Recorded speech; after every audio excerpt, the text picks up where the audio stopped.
The World Tomorrow. Herbert W. Armstrong, bringing you the plain truth about today's world news and the prophecies of the world tomorrow. Ladies and gentlemen, Herbert W. Armstrong. And this is Herbert W. Armstrong with the good news of the world tomorrow. Well, my friends, we could have good news today if we knew the way. The only reason that we don't have good news is that men have rejected the way that would bring it about. We could have everything good if we wanted it. But the first parents on this earth rejected the way when God Almighty revealed it to them. God had set laws in motion that would have produced everything that man wants. But Adam and Eve thought they could have what they wanted another way. So they rejected God's way, and they tried their way, and it only brought violence to the earth. Noah was a preacher of righteousness, and he went about preaching God's way, the law of God, obeying God as the way into everything that man wants. But the people only jeered and leered and sneered. They had no use for that kind of preaching of righteousness. Well, now, we had been seeing the past week or so how Jesus Christ had sent his disciples, who were his students or learners, because disciple means a student or learner, and he was teaching them to become his ambassadors, representing his kingdom, his government, which is not of this world. He went to heaven, and that's the headquarters of his kingdom. At the present time, it has not been set up or established on this earth at this time, because his kingdom is not of this time or this age or of this pattern of civilization or this society, this world. But God Almighty does rule from heaven, and Jesus is sitting with him on his throne in heaven. And he was sending these disciples out to be apostles or ambassadors with the full authority of his government from heaven, but in this strange and faraway country of earth, to teach his message to the people of this earth. And so he was teaching them, and he sent them out on this practice trip. And we devoted about a week going through the instruction that he gave them on the way, and how different it is from the instruction that young ministers are getting today on how to go out and to preach as preachers for the various man-made denominations and sects and divisions that are all called churches today. Well, now we come to the time when they returned. And in Luke's account, Luke, the 9th chapter and the 10th verse, and the apostles, here they're called apostles. Actually, they were not as yet apostles, but Luke does call them apostles here because they had gone out on an actual mission, and Jesus had given them authority. So perhaps they could be called apostles even at that time, but more properly, they're generally only called apostles after they received the Holy Spirit, after Jesus Christ had ascended to heaven, and when they really went out with the full authority. But they had been given an authority for this temporary trip. And so they are here called apostles in Luke's account. When they returned, declared unto Jesus what things they had done. Now let's pick it up for just a moment in Mark's Gospel. Mark, the 6th chapter and the 31st verse. And Jesus said to them when they returned, Come ye yourselves apart unto a desert place, and rest a while. For there were many coming and going, and they had no leisure so much as to eat. You know, that has a familiar ring to me. They had no leisure so much as to eat. There were many coming and going. Sometimes, my friends, I have to get away and take a little rest. You know, it used to be years ago that if I would take a vacation, I would be severely criticized. People would say, well, now what right has he got to take a vacation? I don't call it a vacation anymore. I just call it going away to get some rest and to rebuild myself and to recharge these burned-out cells so I can come back and put more vigor and energy into this work again. We finally get so tired that you can even tell it in my voice as you listen to these programs. And we're human, and we can drive our tired bodies just so far and no further. And I want to tell you that one thing we should do is to take better care of our bodies. And as I say, we're all human, and we have our weaknesses and our faults. We're not perfect, neither am I. And one place where I fall short is being able to take care of all of these things and try to get around to them, which I usually don't. I don't succeed very well in getting around to everything. It just seems to me that I can't.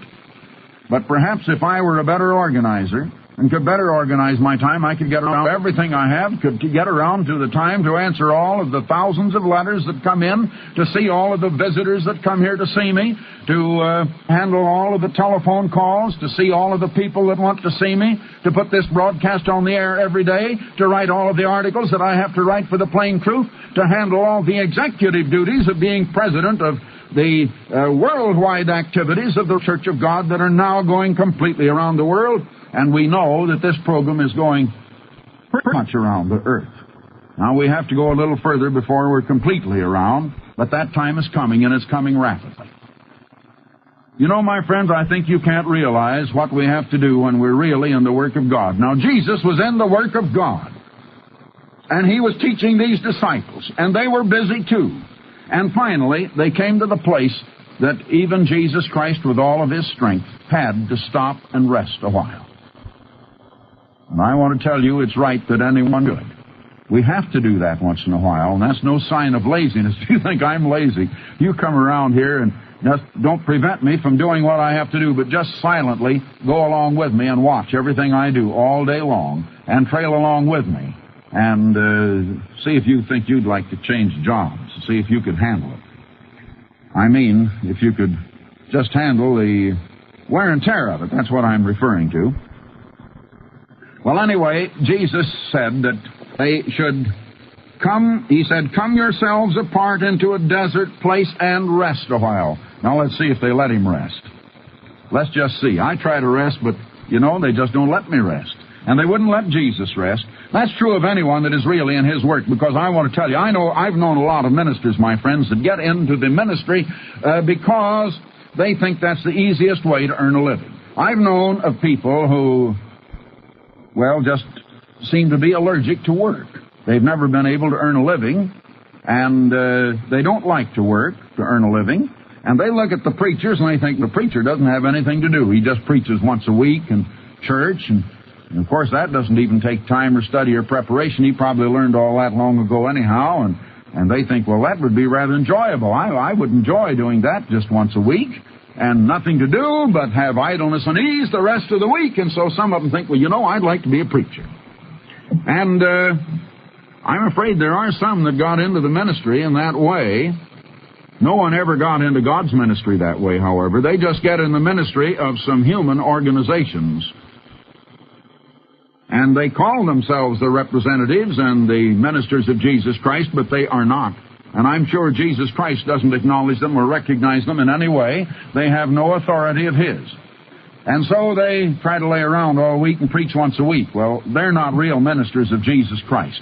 I want to tell you, if you were a minister in the service of Jesus Christ, you'd find so much to do that you would be busy so much of the time that you just have to, perhaps once a year or so, stop a little bit to let your nerves catch up with you or something, because you would expend so much energy that your body just can't take it without a little rest. And that's the way it was with Jesus and his disciples. Herbert W. Armstrong will return in a moment. But first, this offer concerning literature of related interest. Tide's coming in. Almost reaches that sandcastle.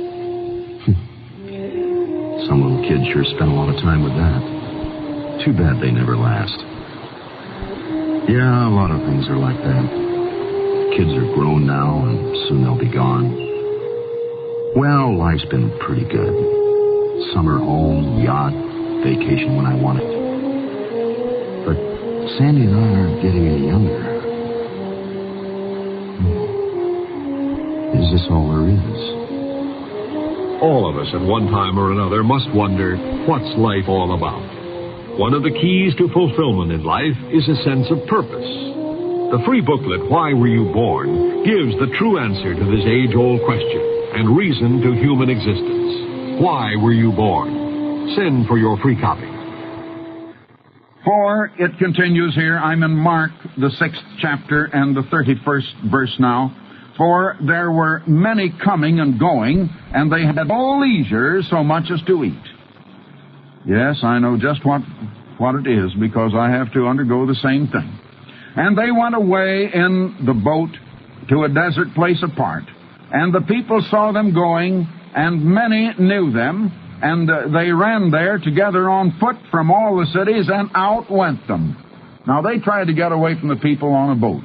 And here the people came, and they were, of course, they were just going up the shore, a piece, but they tried to get there by boat. But the people went by land and got there first. The people outwent them. The people, the big crowd, arrived first. And he came forth, Jesus came forth, and saw a great multitude. And he had compassion on them. He had compassion on them because they were as a sheep not having a shepherd. You know, my friends, I've told you so many times that Jesus never tried to advertise to bring around a great big crowd like some people do today. He didn't do that. He himself was not trying to proclaim the gospel to the world. He was teaching his gospel to his disciples, and he was now training and later commissioned them to carry his gospel to the world. God works through human agencies. And while Jesus Christ was made human and was in the human flesh, nevertheless he was God changed into man. And God works through human agencies, and he, as God, was teaching his disciples that they might be the instrumentalities that he would use to carry this gospel out to the world. And so he himself was not trying to convert the world. He was not trying to reach the world. He wasn't trying to attract crowds at all. But as I have said, the miracles that he did, the very strangeness of this gospel, later they crucified him for it. They stoned all the prophets that brought the same message. They martyred the apostles later. But nevertheless, there was a great curiosity, and the crowds followed him, probably more or less out of curiosity. But by the time he got up here, it says he came forth and saw a great multitude. But he hadn't advertised for that multitude. I want you to notice he was trying to get away from them, but he couldn't. He was actually trying to get away from them. And when the day was now far spent, verse 35, his disciples came unto him, and they said, the place is desert, and the day is now far spent. Send them away, that they may go into the country and the villages round about, and buy themselves something to eat. Well, now let's get back over into Matthew's account of it from here on. Matthew 14, carrying on the same story, because the account is in Matthew and Mark and in Luke and also in John. They all recorded. Jesus said unto them, this is Matthew 14 now, and verse 16. Matthew 14 and verse 16. I hope you're turning in your own Bible to it and read it as I give it.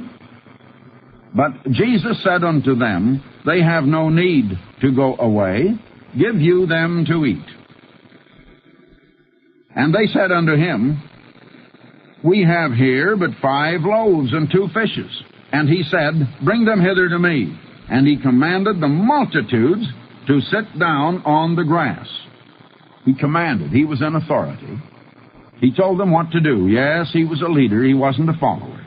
And he took the 5 loaves and the 2 fishes, and looking up to heaven, he blessed, and he brake, and he gave the loaves to the disciples, and the disciples to the multitude, and they did all eat, and were filled, and they took up that which remained over of the broken pieces, 12 baskets full, and they that did eat were about 5,000 men, beside women and children. Now I want you to notice,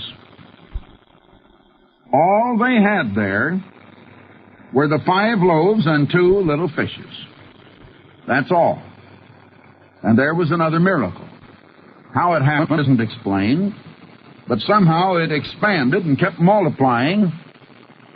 I guess it's like the scientists try to explain about the single cell that sort of breaks and divides into 2 cells, and each of those break into 2, and each of those into 2, and you keep doubling it all the time and multiplying by itself, and it grows very rapidly, and perhaps that's the way the loaves and the fishes did. But anyway, it was a divine miracle. And I want you to notice that Jesus' miracles were done out of compassion and love and mercy, because his whole character was that of love. First of all to God, in reverence and obedience and worship, and also then love to his fellow man. And he did that out of love for them. Herbert W. Armstrong will return in a moment. But first, this offer concerning literature of related interest. What is the true gospel? This free booklet helps you understand one of the most divisive questions of our time. We live in a world of many different religions.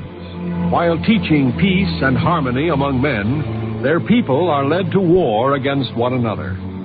Witness the long-standing Hindu-Muslim conflict, the Jew-Arab crisis, and the Protestant-Catholic confrontation in Northern Ireland, all believing they have the true religion. Ironic, isn't it? With over 400 denominations in the Western Christian world, haven't you ever wondered which one is right? Who teaches what Jesus taught? This free booklet helps you understand that message in the light of today's world. What is the true gospel? Your copy is free. There's no charge or follow-up. What is the true gospel? Send your request to Herbert W. Armstrong, Post Office Box 111, Pasadena, California, 91123. Now continuing here, Matthew 14, verse 22, and straightway he constrained the disciples to enter into the boat, and to go before him into the other side, till he should send the multitudes away. And after he had sent the multitudes away, he went up into a mountain apart to pray. Now here again, Jesus went up alone in a mountain to pray. Why didn't he do this prayer in front of all those people? 5,000 men, well, there might have been another 5,000 women and 2,000 or 3,000 or maybe 10,000 children. It said that there were 5,000 men besides women and children. They're not counted. It doesn't tell you how many, but I would certainly assume that there were 10,000 or more people there. That's quite a crowd. And he could have prayed before them. Oh my, what a rhetorical, flowery, beautiful prayer Jesus could have prayed. How he might have impressed them with what a great orator he was and how well he could pray. He had an opportunity, but he didn't do it. That's what a lot of people do today. And oh, the wonderful prayers that they can make in front of a crowd to impress the crowd with how great they are and how it pleases their vanity to pray such a prayer in front of others. But you know, God isn't listening. Maybe some of the people are, and maybe the people are impressed because people are impressed by people. But God isn't impressed.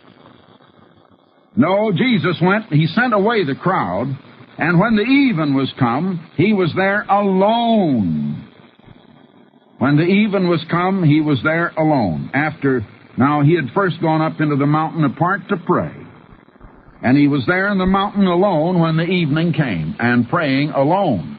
And my friends, that's the example that Jesus set for us. Nearly always the example that he set was to go to a private place alone, in a private place, and pray alone to God. Why don't we follow his example? Why isn't it done more in the churches? Why is it that in the churches today they don't teach you to pray a great deal every day in a private place, alone at home, or someplace where you can be alone?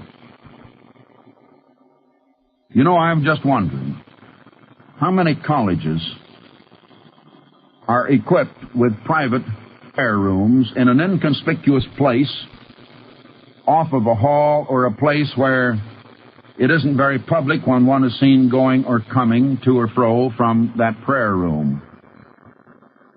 Are there very many of our universities that are equipped with that kind of a room? They have their classrooms, they have all of their laboratories, they have all of the scientific apparatus and everything of that sort.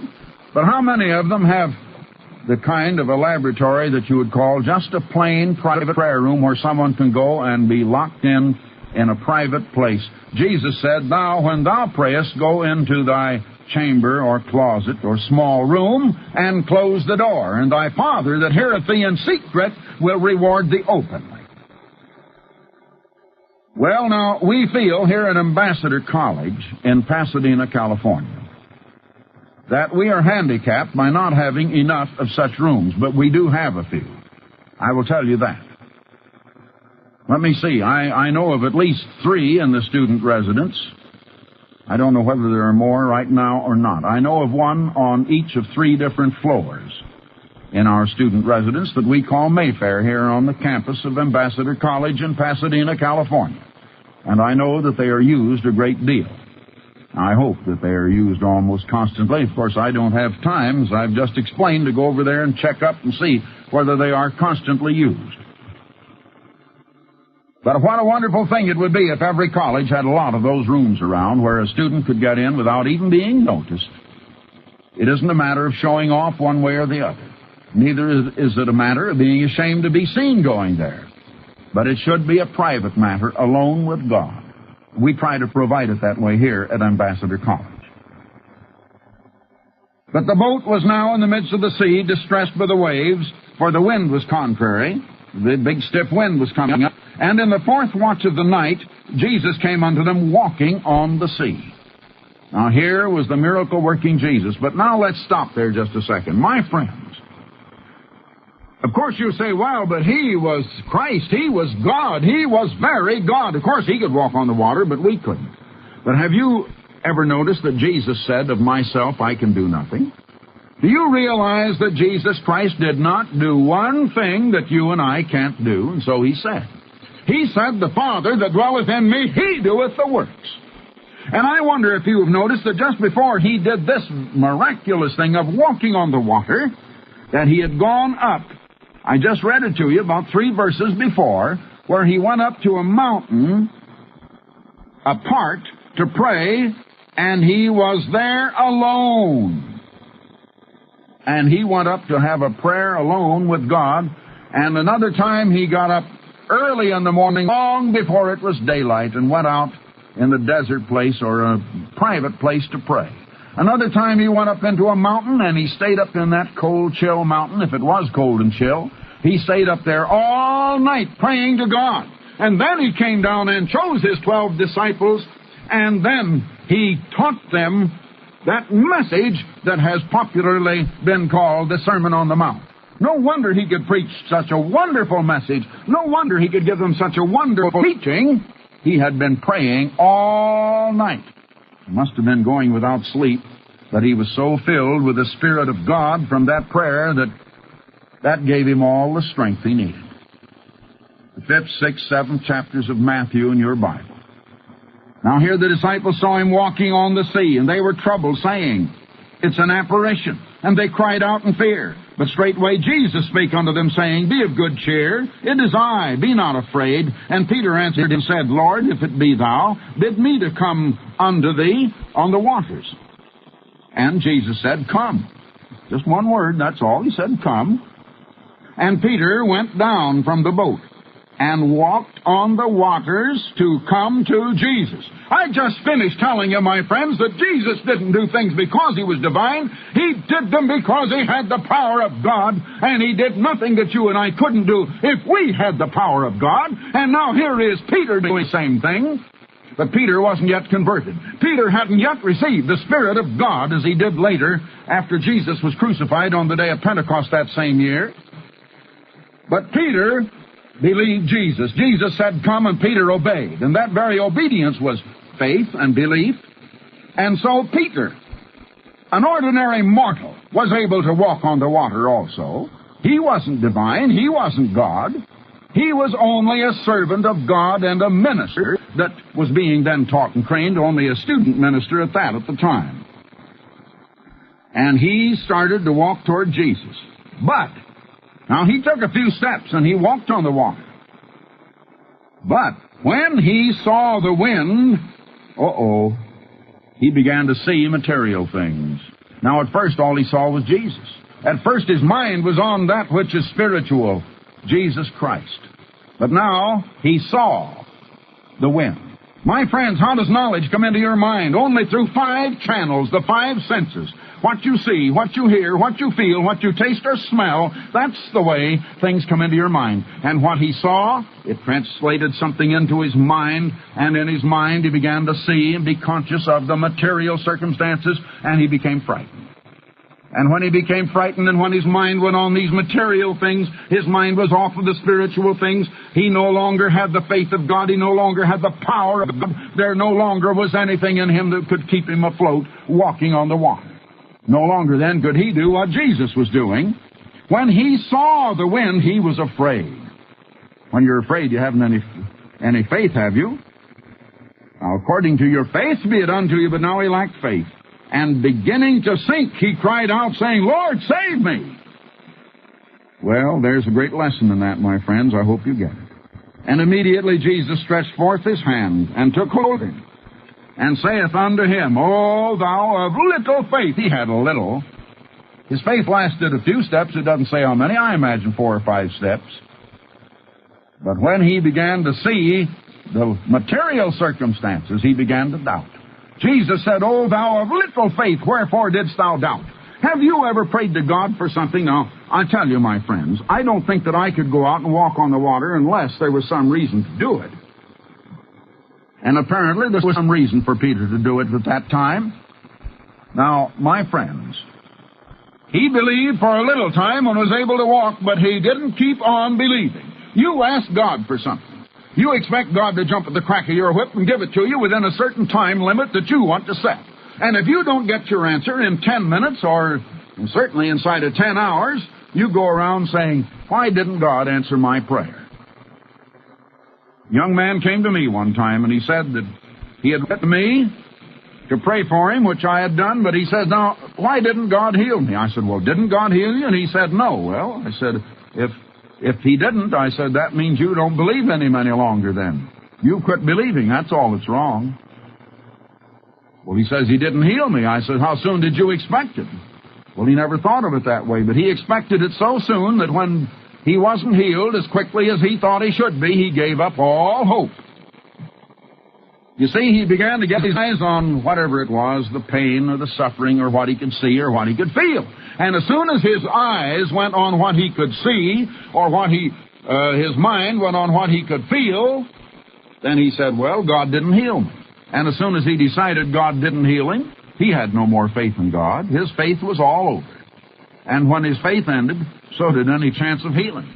According to your faith be it unto you. Now, did you ever read where James says that trial of your faith works patience? God tries our faith, and he gives you a test of faith very often to develop patience in you, and you're put here to develop character, and patience is one of the attributes of the character of God that must be inculcated in us. But I want to tell you, you pray for something and then you lose faith, and when you lose faith and wonder why God didn't do it, you don't get it. Well, time is up.